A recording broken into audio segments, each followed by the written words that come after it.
Hello and welcome back to a new video and a new session in our continued journey of trying to master numbers and their properties. And even more specifically in this little series we are working on number of factors. So we have so far already figured out a formula. If I give you a number as n and I say it is some prime raised to a, another prime raised to b and another prime raised to c and so on and so forth, the number of factors is going to be a plus 1 into b plus 1 into c plus 1. Why are we multiplying? Why are we adding that 1? And when should we not add that 1 depending on the conditions of the questions? All of that we have seen earlier. So this is nothing but a general form of what we have learned so far. So say the number was 2 raised to 5 into 3 raised to 6 into 11 raised to 3. My number of factors for this n would be 6 into 7 into 4. 6 into 7 into 4. So this is the general form of the formula, and here I am using an example to work out the exact number of factors. So this is what we have already done and hopefully mastered the logic and the application of it in standard questions. Now we are going to try and twist the question and say, I'm going to give you the number of factors and ask you something about the number. Here if you notice the process, I have the detailed view of the number and we are figuring out the number of factors.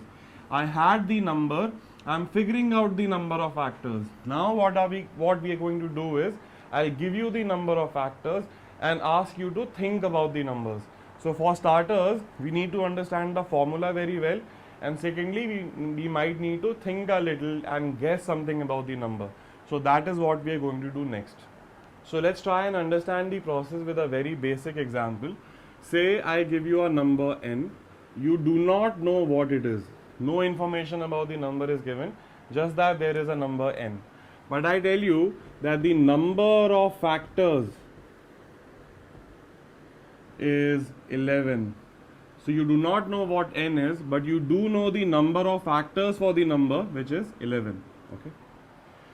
So all you have to do is go a step backwards and think what is the form for finding the number of factors, and you know it is going to be a plus 1 into b plus 1 into c plus 1 dot dot dot, don't know how many, up to maybe z plus 1 or more, who knows.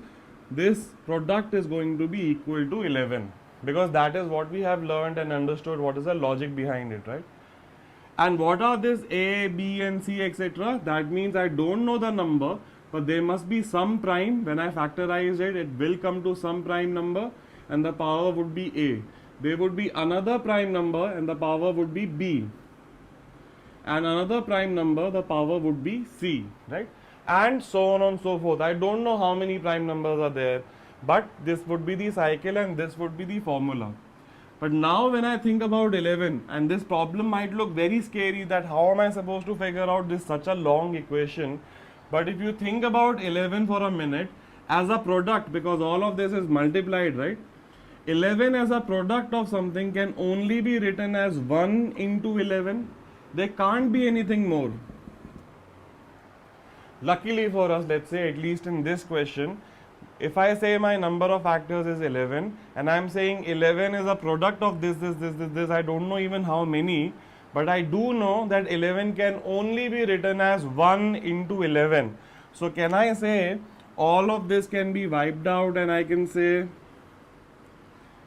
if I want to write it in the plus form, this 1 would be 0 plus 1. That means it is irrelevant.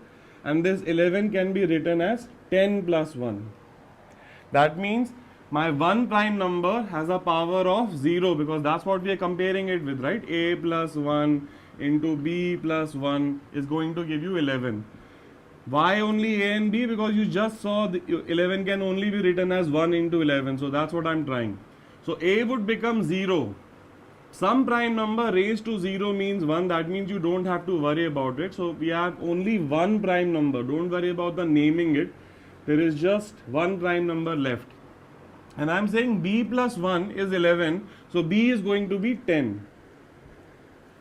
So hit pause, take your time, rewind back. You had the number of factors as 11. You know the number of factors is a plus 1 into b plus 1 into c plus 1, etc. You don't know anything about the number, but you do know 11 can only be 1 into 11. That means a plus 1 is 1 and b plus 1 is 11. A is 0 and b is 10. Figure this out for yourself. Essentially, the number will become only a single prime number raised to 10. So if I give you a number like this, a number prime raised to 10, what would be the number of factors? It would simply be 11. A plus 1, there is nothing to multiply. Now think of it this way, p is a prime. Say I tell you 7 raised to 10. How many factors will 7 raised to 10 have? Only 7 will divide it because it's a lone prime number. 7 will divide 7 raised to 1, 7 raised to 2, up to 7 raised to 10, right?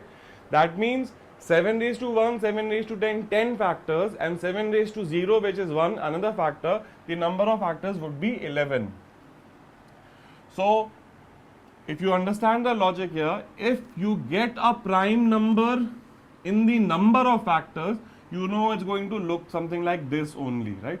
So, now I have the n as p raised to 10. Now, my question could be something like this. Now, tell me how many number of factors for n square.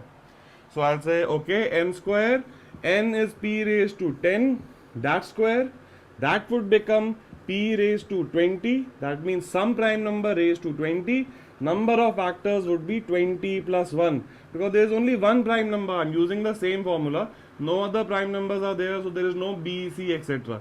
So just a plus 1, 20 plus 1. So my question was, you have a number, no information about the number of factors is 11, and the question is n square would have how many factors? So first, using the idea that 11 is just 1 into 11, that means it is just 11, that means it is some prime raised to 10, that means n square would be this, and the number of factors would be this, right? So this should make sense, but even if it is not making 100% sense, just try and understand the overall idea. You did not have the number, you had the factors, you're using the formula to guess the form of the number. I still don't know what prime it is. It could be 2 raised to 10, or 7 raised to 10, or 11 raised to 10, or 13 raised to 10. It could be a lot of numbers. I still don't have any information about that, but I do know it is going to be some prime raised to 10. So from this question, at least get the overall idea of what the goal is, because as we try this out more and explain this more, we should get more comfortable with this idea.